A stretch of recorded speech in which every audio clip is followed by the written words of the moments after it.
አቤት ምን አለ ሰው ሁሉ በሕግ ባይታሰር ማለቴ በቃ ሕግ ባይኖር ጭንቅላት በልዴት በበቀል ሲወጠር በክፎች ተንኮል በሐሳብ ሲዳክር እናም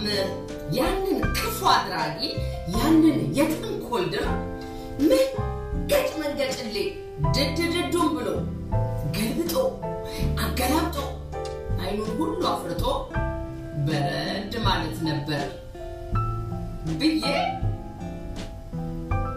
ተመኝቼ እያሰብኩኝ ሳለ ግን አልኩኝ በእኔ ተናደደ የጨሰሰው ካለ ይቅር አልኩኝ ለራሴ ስል